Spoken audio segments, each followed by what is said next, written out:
Hello, goblins and ghouls. I'm sorry to come back from my hiatus with a depressing video, but I'm afraid that the subject needs to be addressed.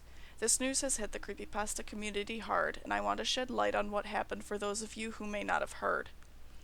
On May 30th, two 12-year-old girls, Morgan Gayser and Anissa Weir, invited their friend over for a sleepover, also 12.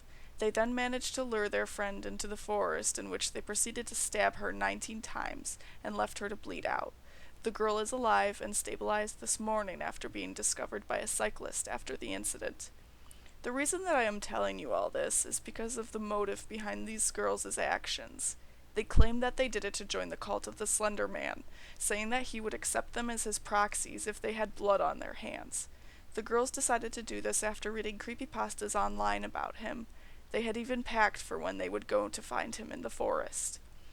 I'm sure most of you find this preposterous. Creepypastas are just stories that have been spread around the internet for ages now.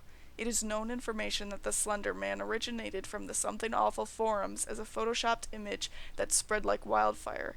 If you go to Google and type in phrases like "Is Slender Man real?" or any other creepypasta story, then you find multiple Yahoo Ask pages reassuring you that they are indeed fictional, or as Count Mocula states, Slender Man is all too real. He sneaks into your bedroom at night, uses your computer without asking, and then photoshops himself into old black and white pictures set to creepy music.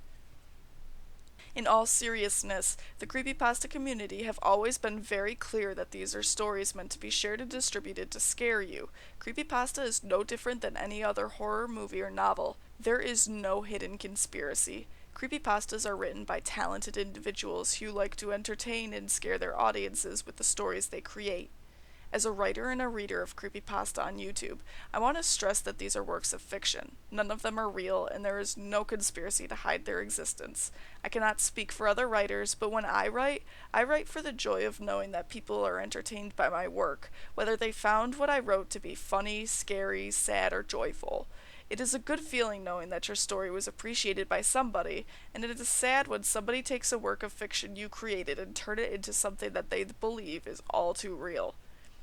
I remember when I was younger, I used to take fictional characters that I read about and pretended that they were my imaginary friends, that they would take me on their adventures and we were free to play out any story that I had concocted in my mind. And oftentimes, these characters would be from anime or horror movies. Unfortunately, these girls took their play all too far. It is upsetting that this happened, and my heart goes out to the young girl and the families involved in the wake of what happened. Slosh Train from the Creepypasta Wiki has also posted a blog regarding this incident that I will include in the description below, along with a news article I found from Daily Mail. Thank you for listening, and I hope that you all keep this young girl in your hearts as well and wish for her speedy recovery.